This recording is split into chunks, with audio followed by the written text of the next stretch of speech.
Welcome, Lynne. Great to have you join us. It's fantastic that you're joining this first podcast of ours, and you have a wealth of experience. Thank you, Sam. It's a pleasure to be here.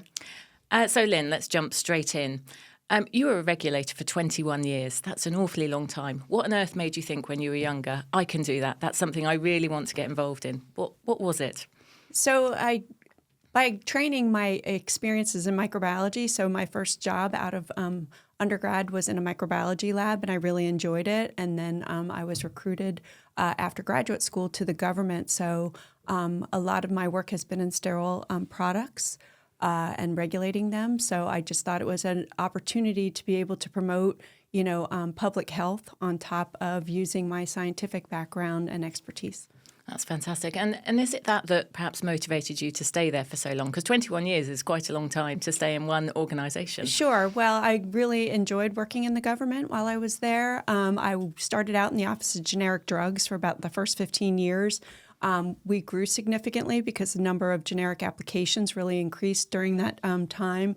Then, as you're well aware, there were a lot of quality challenges and issues that arose during that period of the early 2000s and into 2010 that really involved a lot of sterile products and some quality challenges around them, and kind of developed the culture that we're in now, right? And trying to improve on availability of those types of products and also the quality and safety and efficacy related to them. So I felt that my value added as a regulator was really appreciated, and I enjoyed the group that I was working with as we stood up GDFA 1. And it's really interesting you say that, because I'm a huge fan of someone called Daniel Pink, and he's a sort of intrinsic motivation kind of theorist, and he very much works on the whole point around mastery, purpose and autonomy, and it sounds like purpose is a really big thing there. I mean, does that resonate with you, do you think? Yes, it definitely does. Again, I was always very committed to making sure that patients had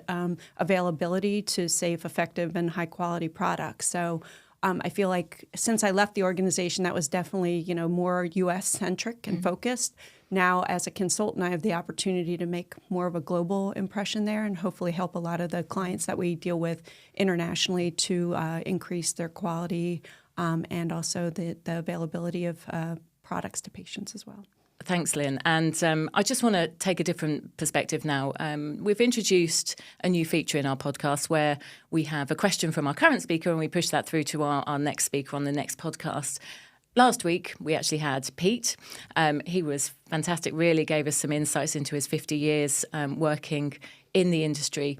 And he wanted to know from you, what's your most challenging regulatory situation that you've experienced, perhaps while you're at the US FDA or indeed in another role? Yeah, so there was a lot of challenging situations that I was lucky enough to learn from, but one that comes to mind first and foremost is a consent decree that I was involved with while I was a regulator.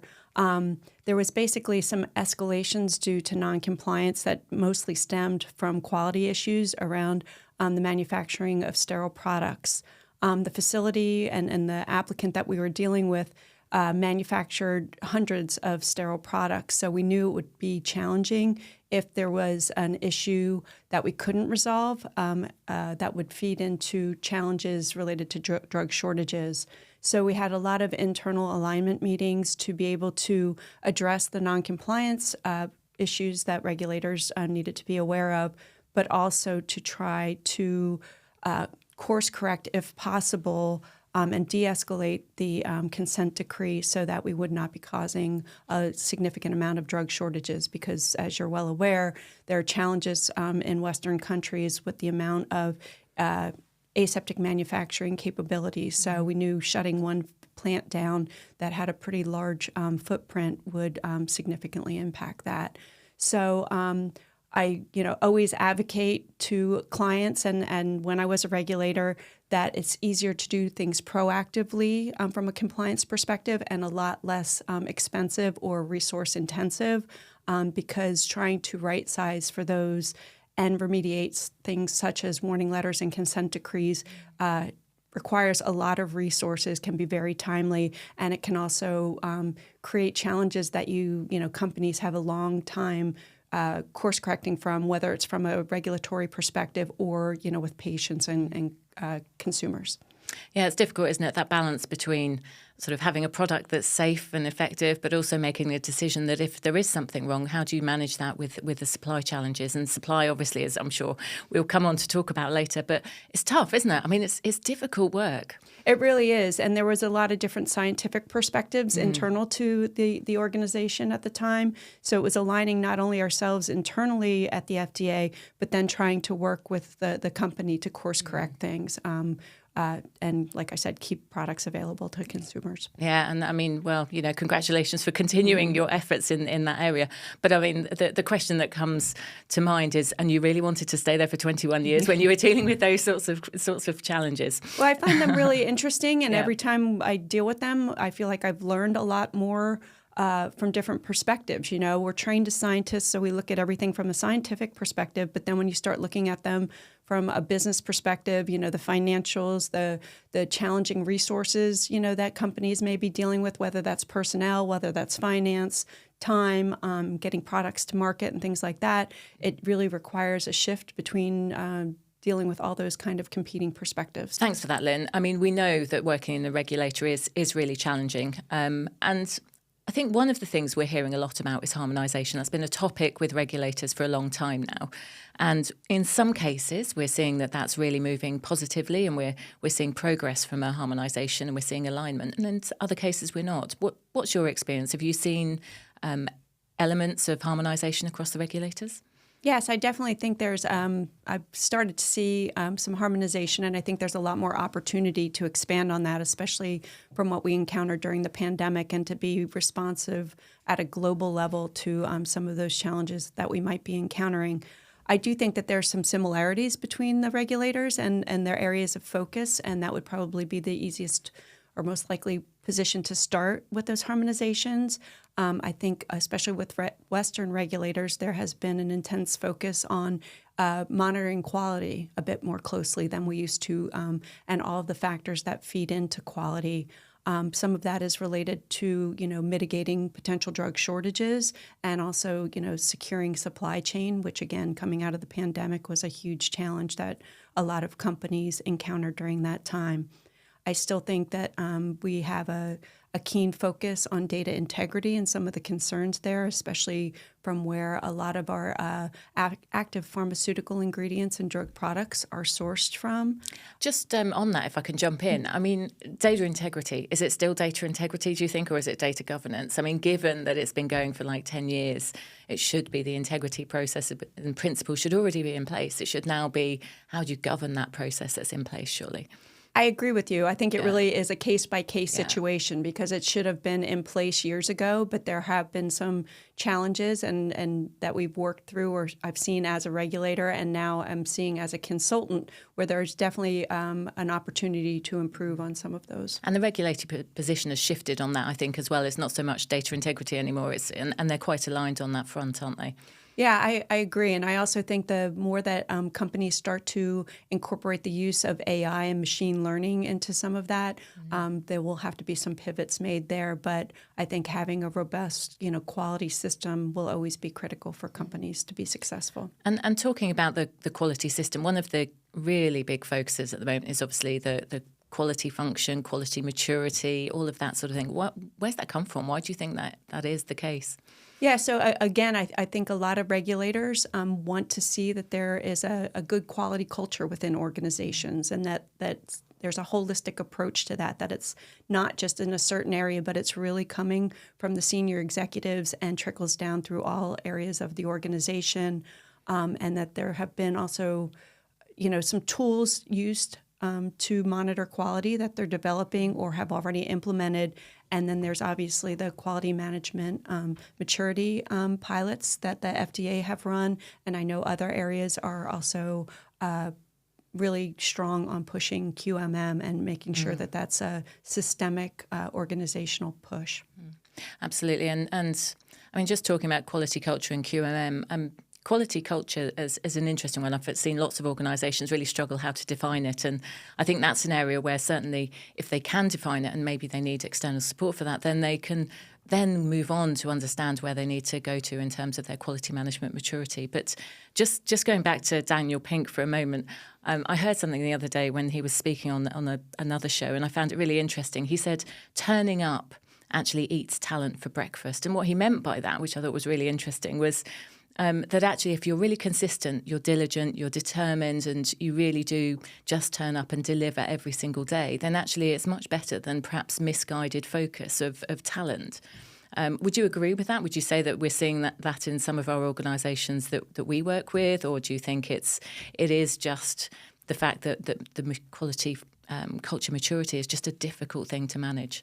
No, I would definitely agree with that. I think having a culture where people always have a focus on quality and feel comfortable stepping up and saying something when they see a potential drift away from that is really critical. And that's where you're going to give people the best comfort to be able to discuss those challenges and also address them, to keep their focus really on the operations that they need to perform, and that they're comfortable and well-versed in doing them and have the appropriate training to be able to perform those.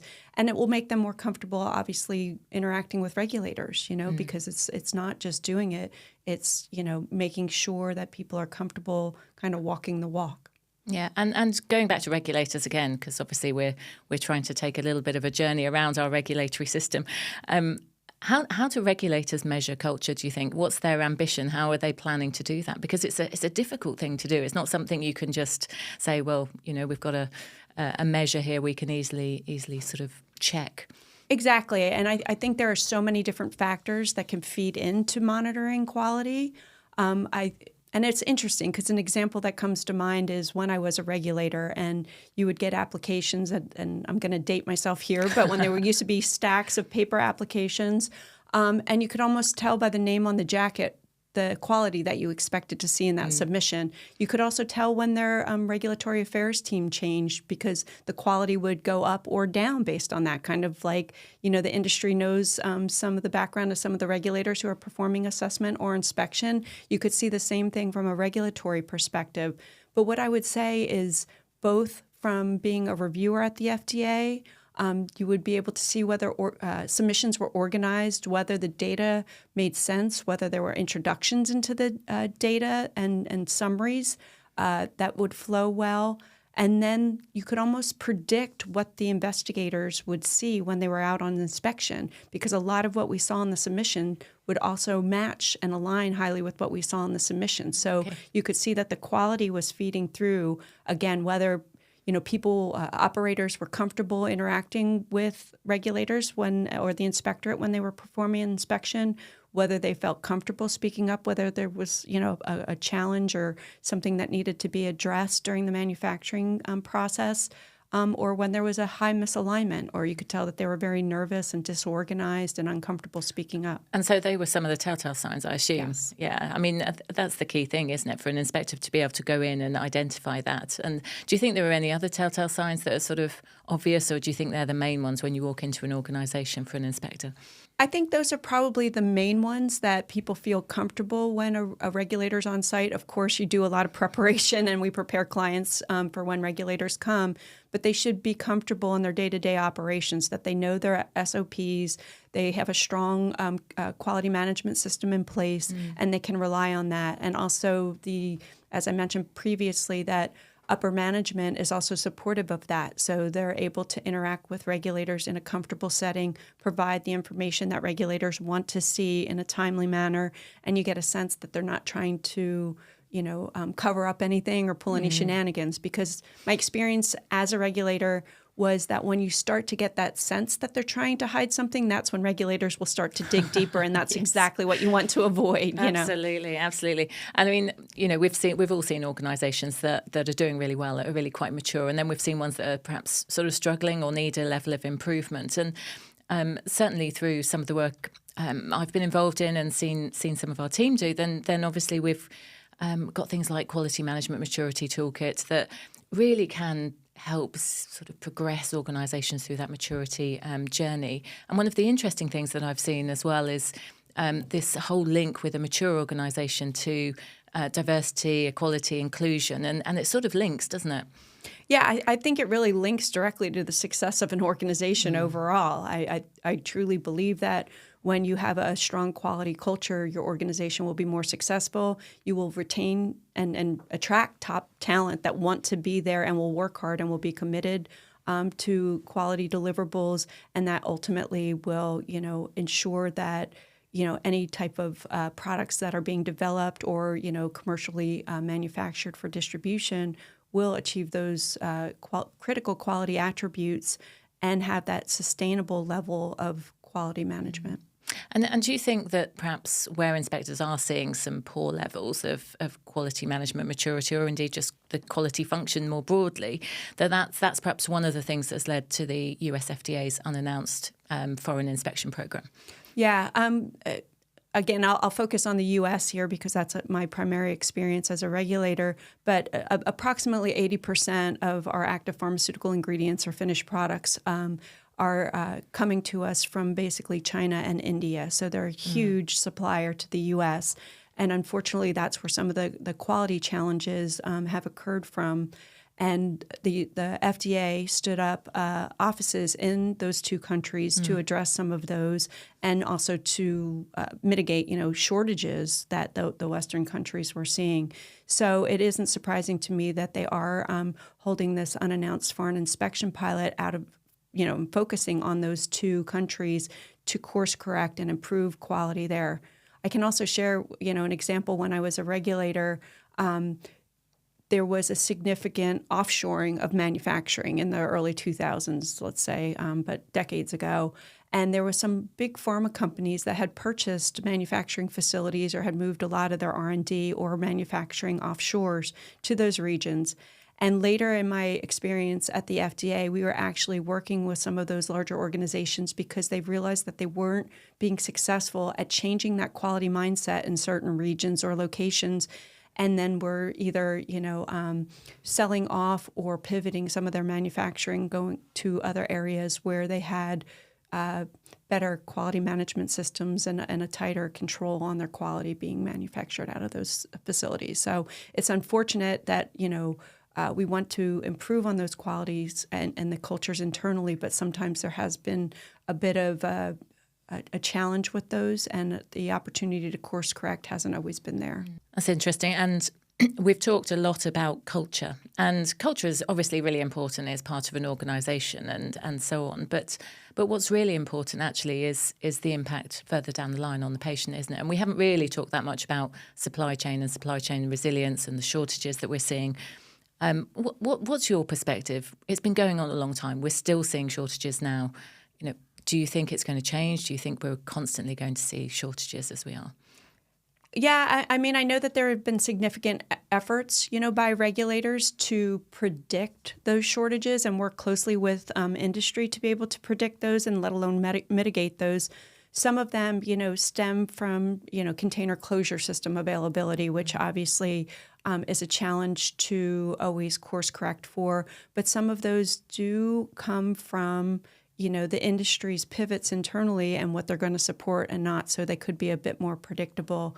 But I know that they're, unfortunately, they've been lasting now for at least, 25 years now, where we've been seeing significant shortages. I know that, like I said, regulators are taking steps to be able to better predict and mitigate against those. But I do think it's going to take a close partnership between industry and regulators to fully course correct. I also think a thing leading into some of the shortages are making sure that when industry is selecting vendors or partners, that they really have strong quality agreements with those vendors to ensure that they have awareness of what's going on. Because at the end of the day, the applicant is always going to be responsible for anyone that is involved in their supply chain or their manufacturing. Yeah, and really, really good points. And it's interesting, isn't it? The whole sector's still moving and evolving as all of these problems are still ongoing. And we're seeing technology advancements, they're ever present. They're constantly moving even into the supply chain areas to try and mitigate against some of these issues that we're seeing. And I think what's interesting is we're seeing a lot of AI. We're seeing that coming into, as we say, supply, but also manufacturing. How do you think regulators and the industry are responding to these new technologies? Do you think it's positive? Do you think there's more that could be done? Yeah, I think there's a great opportunity to do more, but I'm also cautiously optimistic about the use of AI because I think the information and data that you feed into that needs to be very clean in order for AI or machine learning to do the best output that it can. From a regulatory perspective, the FDA currently reported recently that they are not using it to perform application review specifically, but I do know that there is a single council that is being organized at the FDA that will assess AI and the ways that regulators can apply it to be most beneficial. From an industry perspective, some industries, or some companies in the industry have really been open-armed to adopting it, but I think there's a broader application that can be applied to it. I think it can be used more to assess all of the data and can, feed into the manufacturing and course correct when that data seems to be drifting. However, I do expect in the next few years to be an increase in the utilization of that by the industry. And just, again, thinking about the regulatory position, at the moment they're really stretched. I mean, it would be crazy for them not to try and pick up something like AI or other kind of technology advancements that are going to make them more efficient shortly. I mean, there must be other opportunities for them. Yeah, no, I completely agree that there are definitely ways that it can be applied that will be very beneficial, not only to one health authority, but for their harmonization of efforts as well. I know that there is a focus, at least on the FDA side, of the pharmaceutical quality knowledge management system, and that would be a structured format where information and applications is presented in Module 2 and 3 of the ECTD. And that way, then they could share that potentially not only internally, but with other health authorities. And also that would feed into the information that the inspectorate is getting before they go on site to inspect so that they are really focusing their efforts into the high-risk areas during the manufacturing and at the facility. And then lastly, what I would share with some of those AI tools, there are some harmonization efforts with the ICMRA going on, which they will allow for one application to be submitted that will go to several health authorities, and that they can actually have a review, an inspection, and approval on the same day from different regions around the globe. So I know there have been some pilots done there, both from the FDA, the EMA, and then the PMDA. So there have been some success there, and I think that will help stretch thin regulatory resources. And they're still trying to be progressive by the sounds of it, which is always good. And there's a big reorganization, I think, with the US FDA. Can you tell us a little bit more about that? Yeah, so on October 1st of 2024 this year, they had the launch of the largest FDA reorganization in its history. And the most significant piece of that when it comes to medical products is the creation of the Office of Inspections and Investigation, so OII. And they will be overseeing the inspectorates, and they will have more dedicated or scientifically dedicated or focused technical inspectorates for the different areas. The second largest piece that impacts pharmaceuticals coming out of that is that the compliance responsibilities will be moved into the centers out of ORA.